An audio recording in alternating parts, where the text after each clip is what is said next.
Здравствуйте! В эфире телеканала программа «Итоги дня», в студии Кристина Якупова. Коротко о темах вечернего выпуска. Оплату труда работникам, не вошедшим в майские указы, повысят в Якутии. Всемирный день защиты прав потребителей отмечается сегодня. Много ли жалоб поступает в Роспотребнадзор от якутян? В столичном онкодиспансере прошли показательные операции от ведущих хирургов из Москвы. Якутия представляет туристский потенциал на международной выставке «Интурмаркет-2023». В Саха-цирке состоится премьера уникального этношоу «Земля мамонта». Новые методы по комплексному плану региональной программы по энергосбережению и повышению энергетической эффективности применяются в республике с прошлого года. Программу рассмотрели на заседании Межведомственной координационной комиссии под председательством первого вице-премьера Дмитрия Садовникова. Повышение энергоэффективности в госсекторе способствует снижению расходной части госбюджета на коммунальные услуги. Среди основных целевых показателей – 100% оснащение приборами учета по тепловой и электрической энергии, горячей и холодной воде к 2030 году. Также планируют снизить удельный расход электрической и тепловой энергии в социальных учреждениях почти на 17%. Всероссийские учения по ликвидации ЧС природного и техногенного характера проведут с 15 по 16 марта в Якутске. В рамках учений организуют тестирование модуля «Платформа государственных сервисов». Программа разделена на два этапа. В первый день специалисты проверят состояние имеющихся ресурсов и уточнят планы оперативного реагирования и вопросы организации управления. Второй этап командно-штабных учений пройдет в местности Усть-Хатын с развертыванием подвижного пункта управления и палаточный лагерь жизнеобеспечения. К практической части привлекли аэромобильные группировки различных министерств и ведомств, авиацию МЧС России, беспилотные летательные аппараты и необходимую технику для защиты населенных пунктов от природных пожаров. Военные корреспонденты продолжают работать в зоне СВО. В данное время наши коллеги, директор телеканала НВК «Саха» Олег Колесов и оператор Илья Жараев находятся на линии соприкосновения. Накануне в составе сотрудников опорных пунктов они встретились с военнослужащими из Якутии и передали необходимые вещи и продукты питания из Мегино-Кангаласского улуса. Все дежурим, наблюдаем, все как положено. Хочу спасибо сказать большое Мегино-Кангаласского улуса поселка Нижнего Пестяха Калмакова. Спасибо за то, что поддерживают их так же, как и морально, и физически, и все вот это вот. Жене спасибо, Луке, то, что приехали, прибыли, подарки нам, как сказать, доставили, все четко. На это внимание. Да, внимание на самое главное. Ну а так, что еще хочу? Всем привет передать большое. Победа будет за нами, как говорят. Зарплаты повысят 24 тысячам работникам квалифицированного труда в республике, не вошедших в майские указы президента Российской Федерации. Так, в феврале оплату труда повысили 54 тысячам работникам бюджетной сферы, в том числе учителям, воспитателям, педагогам, преподавателям, научным сотрудникам, врачам и другим специалистам. Новым постановлением заработная плата будет повышена и прочим категориям. Это работники бюджетной сферы, такие как ветеринары, сотрудники пожарной охраны, авиалесохраны, сферы социальной защиты, экономисты, бухгалтеры, инженеры и другие. На эти цели из государственного бюджета республики будет направлено более 1 миллиарда рублей, отметил заместитель председателя правительства республики Георгий Степанов. Потребитель, знай свои права. 15 марта отмечается Всемирный день защиты прав потребителей. Несмотря на то, что в России закон о защите прав потребителей действует с 1992 года, по словам правозащитников, россияне редко жалуются на нарушение прав. Почему обманывают клиентов и как не дать себя в обиду, расскажет Надежда Саханская. Обладать информацией, быть в безопасности, иметь возможность выбора и быть услышанным – вот основные 4 правила поведения потребителя. Конечно, их нужно знать, уметь и использовать для того, чтобы не оказаться в противоречивой ситуации. Отсутствие защиты прав потребителей отбрасывает общество в прошлое, становясь основой для недобросовестной конкуренции и спекуляции. Сейчас закон о защите прав потребителей – настольная книга для тех, кто занимается оказанием услуг или торговлей. Во всех торговых центрах мы, как в магазинах, да, мы соблюдаем права покупателей. И мы объясняем, что на какие изделия у нас гарантии, по каким условиям, какие гарантийные условия должны быть. Тем не менее, чаще всего потребители просто не знают о своих правах. И в случае нарушения своих прав остаются просто беззащитными. Однако жители Якутска знакомы с процессом обмена и возврата покупки. Какие права потребителя вам известны? Возврат покупки в основном такие базовые понятия. В течение 2 недель можно вернуть товар, если есть чек и товар не поврежден. Если продали товар, который срок годности пошел, там, наверное, или без чека. По-моему, неделя или 10 дней дается, чтобы вернуть товар, если он не подходит, и сохраняется чек. Вот это я знаю. Специалисты Роспотребнадзора напоминают, при возникновении спорных ситуаций, в которых могут быть нарушены права потребителя, следует обратиться в ведомство, где заявление рассмотрят в течение 30 дней. С начала 2023 года к нам поступило в отдел защиты прав потребителей 197 обращений. В основном это в сфере розничной торговли и бытовых услуг.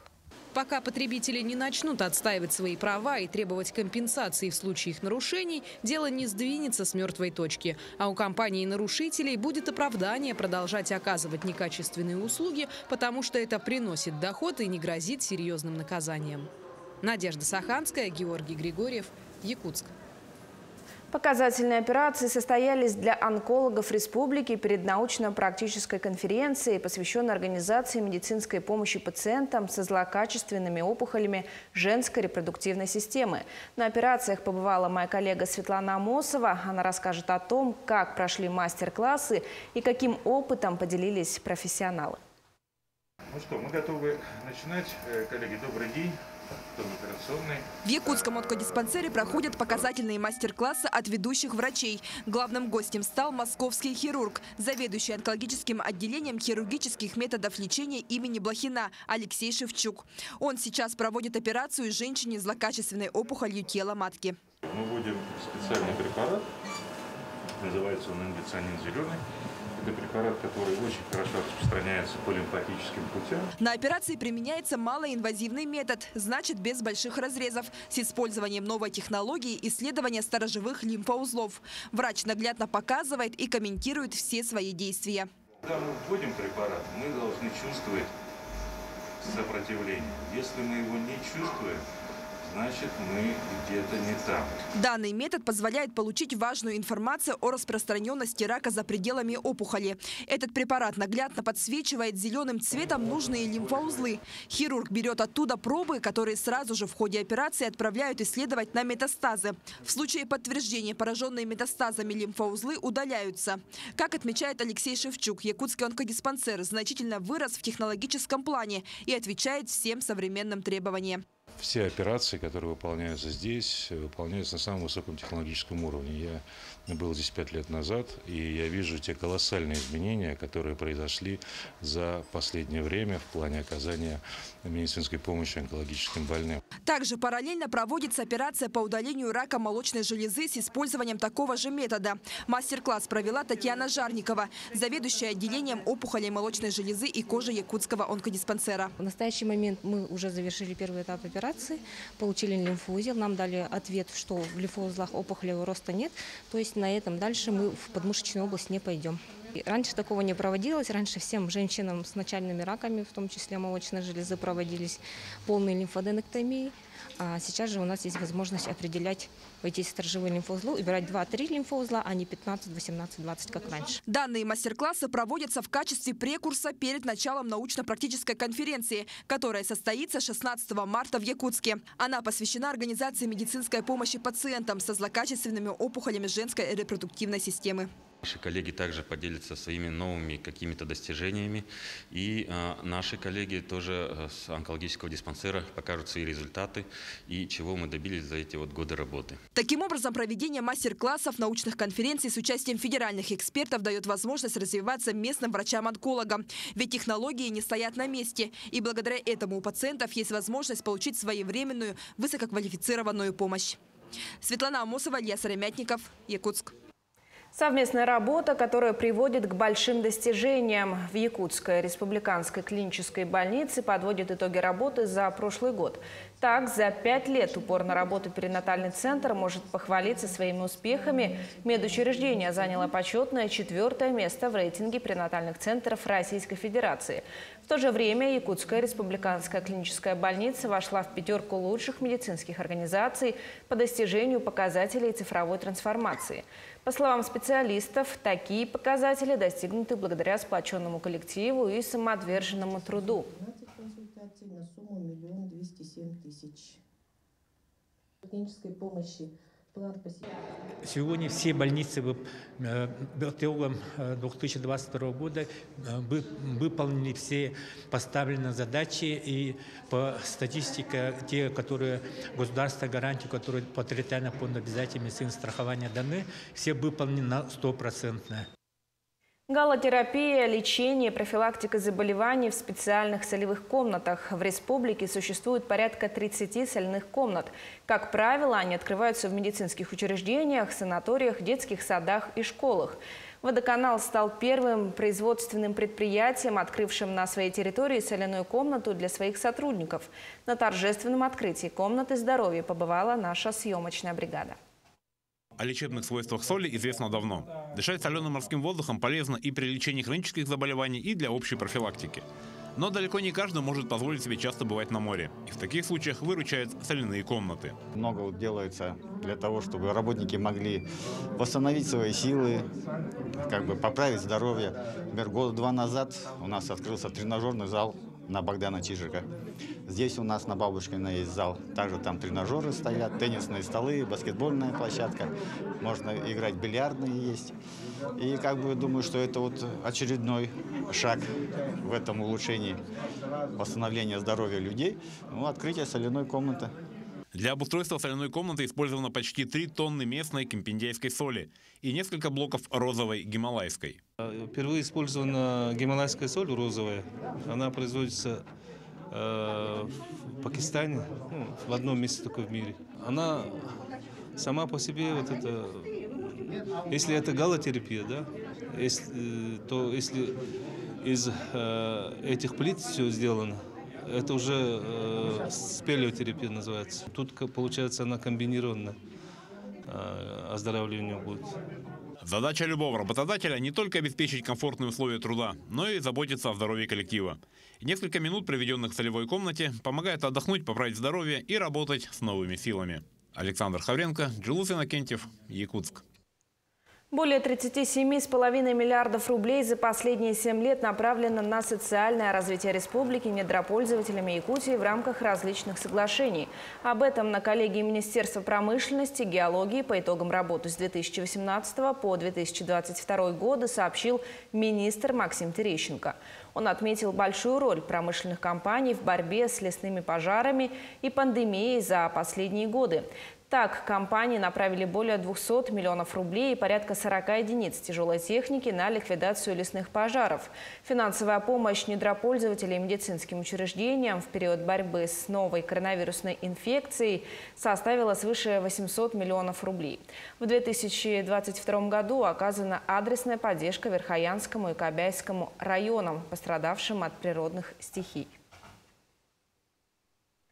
Названы имена победителей 10-го юбилейного конкурса педагогического мастерства «Серебряный пеликан» и 1-го конкурса для студентов «Крылья педагогики». В этом году конкурсантами «Серебряного пеликана» стали 15 молодых учителей, а в конкурсе среди студентов участие приняли 14 выпускников Северо-Восточного федерального университета, обучающихся по педагогическим специальностям. Главными испытаниями для участников конкурса традиционно стали уроки и мастер-класс. Абсолютным победителем среди учителей стала учитель начальных классов городской классической гимназии Якутска Эмма Федотова. Я приобрела большой опыт, поняла свои ошибки, какие-то, может быть, недочеты. А так, учащиеся мне очень понравились, они активно работали на уроке. Да. И, главное – это опыт и то, что я работаю над своей выпускной квалификационной работой. Это плюс к ней, это какой-то результат, как говорится, опыт и недочеты, которые я учла, буду разрабатывать в дипломной работе. Куда отправиться отдыхать россияне этим летом? Какие туристические маршруты предлагают операторы? Эти и другие вопросы обсудили участники международной выставки «Интурмаркет-2023». В Москве в павильоне экспоцентра более 700 компаний из 70 регионов страны презентовали свои турпродукты. С самыми яркими познакомилась моя коллега Айсена Бурнашова. Пуститься в пляс под тамбовские народные. Узнать, чем богата Калининградская область. У нас есть и музей Мирового океана, и Куршская коса, которая входит в список всемирного наследия ЮНЕСКО. Заглянуть в настоящую юрту и почувствовать гостеприимство Башкортостана. Это малая часть того, чем могут удивить туристов регионы. В лидерах предложений гастрономические туры, отдых с национальным колоритом, экотропы. Гости выставки уже сделали выбор в пользу отдыха в России вместо поездки за границу. Тяжелее выезжать, плюс намного дороже. Турция там почти уже по 300 тысяч стоит. И намного лучше узнать свою страну. Можно запланировать, в принципе, поездку. Давно мечтала побывать, так сказать, в разных наших регионах. Можно будет, кстати, поехать как-нибудь в Якутию.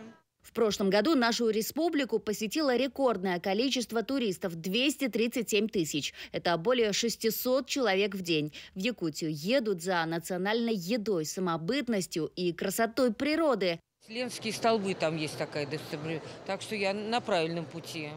В 2022 году в республике заработал промышленный туризм. В этом году якутяне предлагают новый тренд – кинотур. Путешествия по местам съемок якутских фильмов. Туроператоры и кинокомпания «Сахафильм» мы создали единый медиабанк фотографий и видео о нашей Якутии. Плюс наши туроператоры готовы показать нашим кинопроизводителям уникальные локации, где они могут уже снимать фильмы. Рубль, вложенный нашей республикой, принес нашим же землякам, нашим предпринимателям около 40 рублей, то есть коэффициент 1 к 40. Внутренний туризм у россиян в приоритете, отмечают эксперты. Он уже дошел до допандемийного уровня. В прошлом году совершен 61 миллион туристических поездок по стране, что на 4 миллиона больше, чем было в 2021 году. При этом необходимо привлекать и иностранных туристов. И над этим вопросом туроператорам еще предстоит работать. Айсена Бурнашова, Григорий Николаев, Москва. В Театре оперы и балета Якутии состоялся виртуально-музыкальный проект с симфоническим оркестром «Уроки мировой художественной культуры». Зрители услышали музыкальные произведения известных композиторов в сопровождении картин художников разных направлений. В театре на концерте учителя и учащиеся общеобразовательных школ провели уроки прямо на сцене. Это совершенно новый образовательный проект театра с инновационным подходом к привлечению молодежной зрительской аудитории. Сегодняшний урок был посвящен великим русским композиторам. Слушатели узнали об их творчестве и о событиях, связанных с созданием этих произведений. Чтобы им было легко воспринимать классическую музыку, мы стараемся им визуально тоже показать что-то подходящее, картины известных художников, и к тому же можем показать отрывки из балетов, например. Это очень известная, хорошая музыка. Они, например, хорошо знают «Танец маленьких лебедей», наверняка все знают. Вот. Бабу-Ягу Мусорского. И сегодня послушают хорошую русскую музыку. И именно этому посвящается сегодня наш концерт. Большими театральными событиями отмечен этот месяц в культурной жизни республики. Это целых 2 профессиональных праздника – гастроли и фестивали. О том, как проходит подготовка к этим значимым мероприятиям в Нерюнгринском театре кукол, узнала Ирина Жданова. Много не поворачивайся. Больше в анфас, вот сюда. В настоящее время на сцене театра «Кукол» ежедневные репетиции. Во время проведения международного чемпионата по оленеводству в культурной программе спектакль «Победить или умереть». Также на этой площадке будет работать театр коренных малочисленных народов, который представит зрителям свою постановку. А уже на следующей неделе труппа отправится на гастроли в Якутск с детским спектаклем. Этот спектакль у нас имеет очень много премий, очень много. В нон-стоп он попадал в «Золотой маске» фестиваля в городе Москва. И как бы он близок к нашему зрителю, он музыкальный, он по якутским сказкам. То есть он может играться на якутском языке и на русском языке. «Вечер сказок» – один из лучших детских спектаклей, поставленный по мотивам сказок популярного якутского писателя. Якутский поэт и писатель Иван Гоголев является автором целого цикла поучительных сказок, постановки которых могут быть на русском и на якутском языке. Причем на русский язык перевод сделал сотрудник Нерюнгринского театра «Кукол» Александр Иванов. Он же является и режиссером-постановщиком этого спектакля.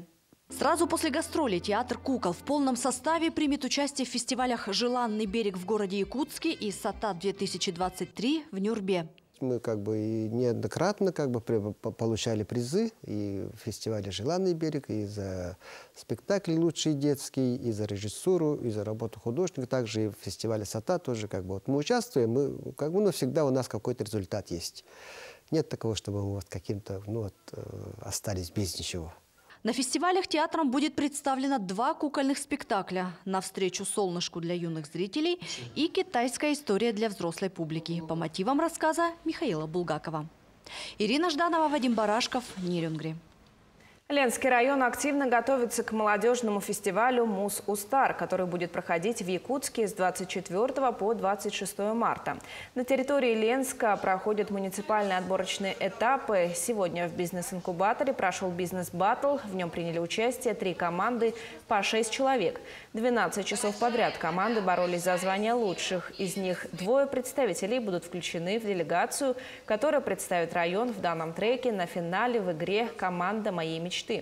Всего из Ленска в фестивале будут участвовать 30 человек по самым разным направлениям. Буквально через минуту у нас пройдет защита в бизнес-битве 2-й команды. Сегодня у нас 3 команды принимают участие в направлении бизнеса.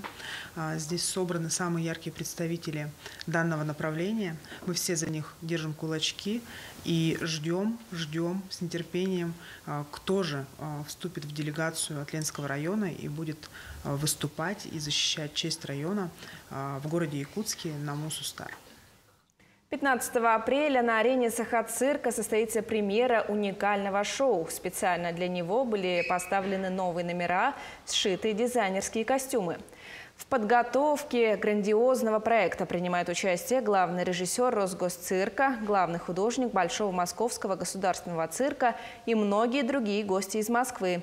Подробности узнавала Мария Кардашевская.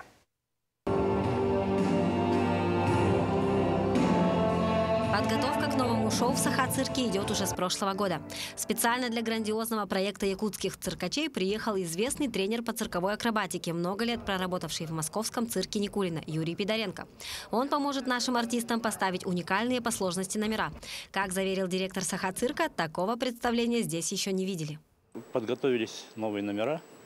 Вот «Летающая мачта», например. Очень интересный номер, которого, можно сказать, еще нигде в мире даже нет. И 15 апреля мы хотим уже выйти, рискнуть, можно сказать. Может быть, немножко рано, но мы хотим показать и выйти с премьерой этого нашего нового этно-шоу, пока мы называем его «Земля мамонта». Думаю, для нашего якутского зрителя будет на что посмотреть. Это не совсем цирковой спектакль, не шоу, но совсем другой формат. И я думаю, будет очень интересно. Специально для грядущего шоу костюмы шьет главный художник Большого Московского государственного цирка Надежда Рус. Вес костюма главной героини около 40 килограммов. Специально для зрителей нашего телеканала мы узнали некоторые секреты предстоящего уникального шоу, которыми с нами поделился директор цирка Сергей Расторгуев. У нас придуман образ Якутии. Девушка выходит несколько раз. Ну и, конечно, самое интересное тоже то, что нигде, ни в каком цирке еще не показывали. Ну, почти как выходят мамонт и мамонтенок, как живые. Сейчас артисты активно готовятся. Репетиции идут каждый день по 11 часов. И уже 15 апреля здесь развернется настоящее шоу об истории Якутии с момента ее зарождения и до наших дней. Мария Кардашевская, Семен Семенов, Якутск. На этом все. Наши корреспонденты продолжат следить за развитием событий. Оставайтесь на нашем телеканале.